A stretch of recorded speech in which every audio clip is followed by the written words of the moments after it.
나는 엄청난 돈을 벌어 재벌이 되었지만 내가 가진 모든 재산을 장학재단에 기부하기로 했다. 너희 아버지에게도 손자인 너에게도 재산이라 불릴 만한 걸 일절 남기지 않을 생각이다. 그 점을 용서하길 바란다. 대신 너에겐 인생에서 가장 중요한 것을 알려줄 생각이다. 네 앞으로 9통의 편지를 보낼 것이다.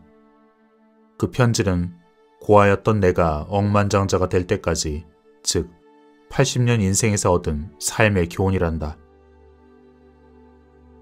내가 살면서 얻은 지혜는 물론이고 겪었던 시련까지 그 편지 안에 고스란히 담았단다.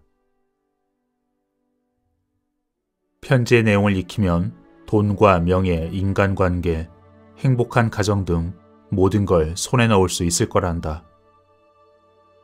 필요한 순간에 편지를 순서대로 읽어보길 바란다.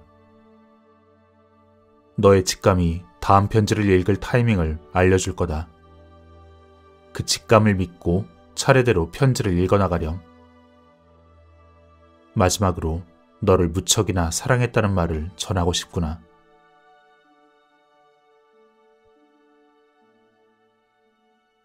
재벌이었던 할아버지가 보낸 그 편지를 읽기 2주 전 나는 한 통의 문자 메시지를 받았었다. K, 할아버지가 너에게 편지를 남겨주셨어. 변호사가 편지를 들고 도쿄로 간다고 했으니까 한번 만나보렴. 늦은 오후 잠에서 깬 나는 그 문자를 보고 정신이 번쩍 들었다. 그것은 오랫동안 만나지 않은 아버지가 보낸 문자였다. 할아버지가 내게 편지를 남겼다고? 도대체 무슨 편지지? 전날 마신 술로 나는 머리가 깨질 듯 아팠다. 대학생이 되고 첫 번째 기말고사를 무사히 치르고 친구들과 밤 늦게까지 술을 마셨기 때문이었다. 이제 막 20살이 된 나는 공식적으로 술을 마실 수 있다는 사실에 그저 기쁠 따름이었다. 아버지의 문자를 읽고 돌아가신 할아버지의 얼굴을 떠올렸다. 할아버지는 일에는 늘 엄격했지만 손자인 나에게는 항상 따뜻한 미소를 보내는 분이셨다. 눈을 가늘게 뜨며 웃는 할아버지 얼굴을 나는 매우 좋아했다. 할아버지가 돌아가신 지 벌써 6개월이 지났다. 어머니와 여동생을 제외하면 나를 유일하게 이해해주는 사람은 할아버지뿐이었다. 하지만 할아버지가 위독하다는 소식을 듣고서도 나는 고향에 가지 않았다. 아버지와 만나고 싶지 않아서였다. 아무튼 나는 아버지의 문자대로 변호사를 찾아갔고 그는 서류 봉투를 건네주며 이렇게 말했다. 자네 할아버님은 아들보다 손자인 자네를 더 걱정하시더군. 앞으로 크게 될 사람은 바로 자네라고 하시면서 말이야. 손자에게 중요한 걸 가르쳐주고 싶은데 그럴 시간이 없다고 무척 가슴 아파하셨어. 나는 조금 의아했다. 할아버지가 나를 그렇게 높이 평가했다고? 집으로 돌아온 후 그 커다란 서류 봉투는 몇 주 동안 열리지 않은 채 방치되어 있었다. 몇 번이나 봉투를 열어보려 했지만 왜인지 용기가 나지 않았다. 마치 판도라의 상자처럼 모든 것이 제자리로 돌아갈 것 같아 두려웠다. 그리고 결국 지금은 모든 것이 제자리를 찾았지만 말이다. 결국 그 봉투를 열게 도와준 것은 여자친구였다. K, 봉투를 열어봤어야지. 그건 할아버지가 너에게 주신 메시지잖아. 봉투를 열어보지 않으면 아무것도 시작할 수 없다고.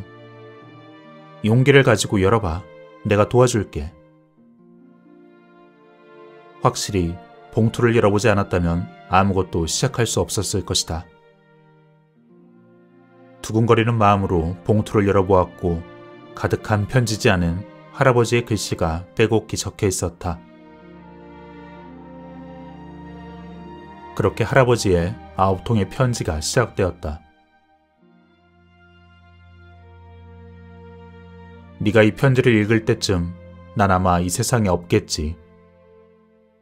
하지만 내 죽음을 슬퍼할 필요는 없단다. 너와 직접 만나 얘기하면 좋겠지만 나에겐 그럴 만한 시간이 없는 것 같구나. 너에게 전하고 싶은 말을 이 편지에 적어놓겠다. 사실 네가 대학생이 되면 많은 걸 직접 가르쳐주고 싶었지만 몸이 좋지 않아 순서가 어긋났구나. 인생이란 이렇듯 원래 생각대로 되지 않는 거란다. 인생엔 많은 고비가 있지. 앞으로 너의 인생에도 연애와 취업, 전직, 창업, 결혼, 출산, 자녀의 양육과 질병, 간호 등 기쁨과 슬픔이 번갈아 찾아오겠지. 가능하면 그런 걸 경험하는 너의 모습을 직접 지켜보며 조언해주고 싶었지만 나에겐 그럴 만한 시간이 없을 것 같구나. 이 편지로 조언을 대신한다. 얼굴을 보고 말할 수 없어 미안하구나. 이 할아버지를 용서하렴. 그리고 멋진 인생을 살길 바란다. 그럼 첫 번째 편지를 읽어보렴. 행운을 빈다. 첫 번째 편지, 우연. 우선 너에게 해둘 말이 있다. 이 세상에 우연이라는 건 존재하지 않는다는 걸. 너에게 일어난 그 모든 일들이 우연처럼 느껴지겠지만 나중에 큰 시점으로 바라보면 이미 예정된 일처럼 느껴질 때가 올 거란다. 내가 예전에 중국의 상해로 가겠다고 결심했을 때가 바로 그랬었단다. 상해로 갈지 고심하고 있을 때 상해에서 막 귀국한 선배와 우연히 길에서 만난다거나 친구와 함께 간 중식당에서 상해로 떠나는 회사원들이 송별회를 열고 있다거나 어쨌든 나에게 상해라는 우연이 계속 겹쳤었지. 그리고 어느 날 신문 일면에 쓰인 상해라는 글자가 눈에 들어오더군. 그것을 보고 나니 순간 기분이 후련해지더구나. 웃음이 나올 정도로 말이야. 그래서 난 상해로 가기로 결심했지. 그리고 결국 그 결정으로 난 다양한 경험을 할 수 있었고 그 경험 덕분에 지금 나에겐 전 세계에 믿을 만한 친구가 많이 있단다. 이건 그저 하나의 예시에 불과하지. 당시엔 잘 알지 못하지만 나중에 뒤돌아보면 그 우연이라는 작은 점은 선으로 연결되고 그리고 다시 그 선이 쌓여 면으로 보이게 된단다. 게다가 내 나이쯤이 되면 그 면은 다시 쌓여서 입체로 보이게 되고 결국 인생은 그 우연이라는 작은 점이 모여 완성된다는 사실을 깨닫게 되지. 마치 인생의 진리처럼 말이야. 이렇게 많은 우연을 경험한 끝에 나는 이 세상에 우연은 없다고 생각하게 되었어. 단순히 우연이라 넘겨짚기엔 도저히 이해할 수 없는 일들이 80년 동안 몇 번이나 일어났기 때문이야. 인생이란 우연이 겹쳐서 완성되는 것이란다. 그건 마치 수많은 색깔의 실로 그림을 짜놓은 양탄자와도 같아. 그 여러 색의 실들은 가까이에서 보면 아무 관계없는 것처럼 보이지만 멀리서 보면 서로 연결된 한 장의 아름다운 작품이 되지. 넌 지금 실감하지 못할 테지만 우리도 어떠한 인연으로 연결되어 있단다. 그럼 대체 인연이란 무엇일까? 우린 학교에서 옆자리에 앉은 사람과 친구가 되거나 같은 동아리에 가입한 사람과 친구가 되곤 하지. 또한 직장에서 동료나 상사, 부하 직원을 만나기도 해. 그리고 그러한 만남은 어떤 인연 때문이기도 하지. 이전부터 알고 지낸 오랜 친구도, 오늘 처음 만난 사람도, 커피숍에서 우연히 옆자리에 앉은 사람도 말이야. 이렇게 내가 노력하지 않아도 얻어지는 인연은 실제로 많이 있단다. 이건 어떤 의미에서 보면 인간의 힘을 뛰어넘은 만남이라고도 할 수 있지. 그 힘이 너에게 다가와 인연을 만들어주는 거란다. 그런 힘을 누구는 신이라 부르기도 하고 누구는 운명이라 부르기도 해. 어쨌든 우연이라고 설명할 수 없는 그런 만남이 너의 인생을 바꿔줄 거야. 그 신비한 힘을 알면 너는 매일을 즐겁게 살아갈 수 있을 거란다. 즉, 인생을 믿게 되는 거지. 그 힘을 알면 너의 인생에도 멋진 시나리오가 준비되어 있다는 사실을 깨닫게 되고 안심할 수 있게 될 거란다. 그럼 모든 일에 의미를 부여할 수 있게 되고 눈앞에 있는 일에 일일이 반응하는 일은 줄어들 거란다. 살아가다 보면 일이 생각대로 풀리지 않아 그 자리에 주저앉고 싶을 때가 있단다. 또한 최악이라 생각되는 일이 나중엔 행운으로 바뀌기도 하지. 이렇게 긴 시야로 내다보면 인생의 균형을 맞출 수 있을 거란다. 이 사실을 꼭 기억해 두었으면 한다. 인생에서 일어나는 그 일들엔 의미가 있다.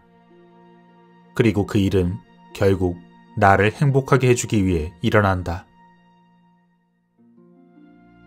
지금은 죽을 만큼 힘든 일이라도 그 일은 언젠가 너에게 기쁨을 안겨다 줄 거란다. 그럼 대체 무엇을 걱정할 필요가 있을까? 이것은 네가 경험을 통해 깨달아야 해. 많은 일을 경험하다 보면 반드시 알 수 있게 될 거야.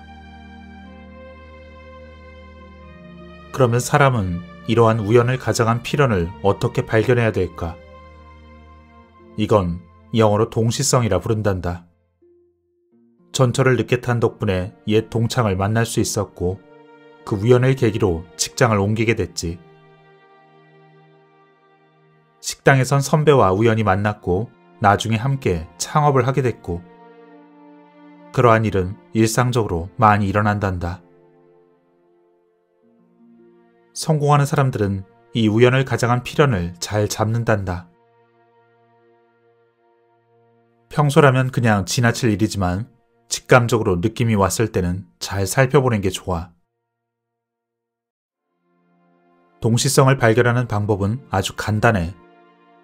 이를테면 커피숍에 갔을 때 아는 사람이 없는지 주변을 둘러보는 행동도 동시성을 발견하는 방법 중 하나지. 전철을 타거나 영화관이나 콘서트장에 갔을 때 그 어디에서든 아는 얼굴이 없는지 잠깐 둘러보렴. 오랜만에 친구에게 전화를 거는 것도 좋고 평소에 잘 가지 않는 곳을 가는 것도 좋아. 길에서 우연히 친구를 만났다면 같이 식사를 하거나 가볍게 커피 한 잔을 하는 것도 좋지. 또한 병원이나 어디에서든 평소에 잘 읽지 않는 잡지를 읽어보거나 커피숍이나 전철에서 옆자리에 앉은 사람에게 말을 걸어보는 것도 좋단다. 이렇게 평소보다 조금 더 적극적으로 움직이면 운명의 여신은 장난스럽게 우연을 가장한 필연을 만들어줄 거야. 그리고 네가 무언가에 대해 정말 알고 싶다면 그때는 운명의 여신이 몇 번이나 연속해서 우연을 일으켜줄 거란다. 그러면 넌 원하는 정보를 절묘한 순간에 얻을 수 있을 테고 그 운명의 여신을 꼭 깨워보길 바란다. 그러면 우연은 보물찾기 게임처럼 흥분되는 일로 바뀔 거야. 롤링스톤스라는 영국의 전설적 록밴드가 있지. 이 밴드의 멤버는 어렸을 때 같은 초등학교에 다녔어. 하지만 졸업 후에 멀리 이사해 두 친구는 소식도 모른 채 떨어져 지냈지. 그리고 세월이 지나 두 친구는 우연히 지하철에서 만났어. 한 친구가 몇 장의 레코드판을 들고 있었고 또 다른 친구가 말을 걸었지. 그렇게 재회했고 두 사람은 의기투합해서 다음에 그 밴드를 결성한 거야. 이렇게 동시성을 기회로 바꾸는 사람과 그렇지 않은 사람의 차이는 실제로 매우 크단다. 우연의 마법은 누구나 일으킬 수 있어. 하지만 우연의 마법을 일으키지 않으면 인생은 허무하게 끝날 수도 있단다. 그러니까 인생에서 일어나는 그 우연들을 반드시 필연으로 잡길 바란다. 너의 인생에서 일어나는 그 일들엔 의미가 있고 그 일은 너를 반드시 행복하게 만들어준다. 이 이야기가 첫 번째 편지에서 너에게 전하고 싶었던 내용이란다. 앞으로 세계 각지에 있는 내 친구들을 만나 인생에 대해 조금 더 배워보렴. 그들은 내 젊은 시절을 공유한 사람들이니 나 대신에 너를 훌륭한 길로 인도해 줄 거야. 그럼 첫 번째 편지는 여기서 마치겠다. 직감을 의식하며 우연은 필연이라 생각하며 살길 바란다. 너에게 곧 두 번째 편지를 읽을 순간이 찾아올 거야. 어쩌면 우연으로 일어나는 일도 없고 우연으로 만나는 사람도 없다. 앞으론 모든 일을 직감으로 선택하길 바란다. 행운을 빈다. 첫 번째 편지를 읽고 난 후 나와 여자친구는 마음이 편안해졌다. 우연과 직감을 활용하면 인생이 달라진다니 이게 무슨 의미일까? 문득 쇼펜하우어의 명언이 떠올랐다. 운명의 카드는 내가 뽑는다. 할아버지도 그런 마음으로 사셨을까? 나는 지금 인생의 전환점 앞에 서 있는 것 같았다. 이것은 틀림없는 사실이었다. 이대로 학교를 다니며 흘러가는 대로 적당히 살기는 싫었다. 고아에서 재벌이 된 할아버지의 인생을 조금 더 안다면 내 인생의 길이 보일 것만 같았다. 다음 날 나는 학교로 향했다. 시험이 끝난 캠퍼스는 평소보다 한산했다. 캠퍼스에 있는 학생들은 모두 들뜬 표정으로 여유를 즐기고 있었다. 그때였다. 간사이 지방으로 가는 비행기 티켓 지금 30% 세일합니다. 설마 이 장난 같은 기분은 뭐지? 평소라면 그냥 지나쳤을 테지만 고베로 돌아가서 할아버지의 변호사를 만나라는 걸까? 나는 전단지를 받아들고 여행사를 찾아갔다. 문을 열자 봄방학에 맞춰 여행을 떠나려는 학생들로 붐볐다. 어떻게 해야 할지 조금 망설이고 있을 때 뒤에서 큰 소리가 들렸다. 타임세일입니다. 항공권 취소가 나왔어요. 홋카이도와 오타루로 가실 손님 선착순 2명 반값입니다. 나는 반사적으로 그 직원의 자리로 다가갔다. 순식간에 예약이 끝나자 한 가지 의문이 들었다. 그런데 내가 오타루에 갈 필요가 있을까? 거기에 사는 지인이 있는지 생각하고 있을 때쯤 문득 한 사람이 떠올랐다. 매년 홋카이도에서 할아버지 집에 개를 보내준 사람이 있었다. 그 사람은 할아버지의 오랜 부하 직원으로 확실히 오타루에 살고 있었다. 그 사람의 이름도 떠올랐다. 갑자기 오타루에 가야 할 이유를 알게 되었다. 할아버지를 아주 잘 아는 그 사루타 씨에게 가서 젊은 시절 할아버지의 이야기를 듣고 싶었다. 오타루로 가자. 사루타 씨는 갑작스런 내 전화에 조금 놀란 눈치였지만 내 얼굴을 보고 싶다고 유쾌하게 말해주었다. 비행기 안에서 할아버지가 보낸 첫 번째 편지를 다시 읽었다. 원래는 간사이로 가려 했지만 결국은 홋카이도의 오타루로 가게 됐다. 과연 반값 항공권이 어떤 의미가 있을까? 엄청난 일이 일어날 것 같았다. 아니, 엄청난 일이 일어날 거라 믿고 싶었다. 그리고 오타루에 도착하자마자 비로소 알게 되었다. 이것저것 계속 생각해봤자 어차피 프라는 끊이지 않는다는 것을. 그래, 지금이 두 번째 편지를 읽을 차례야.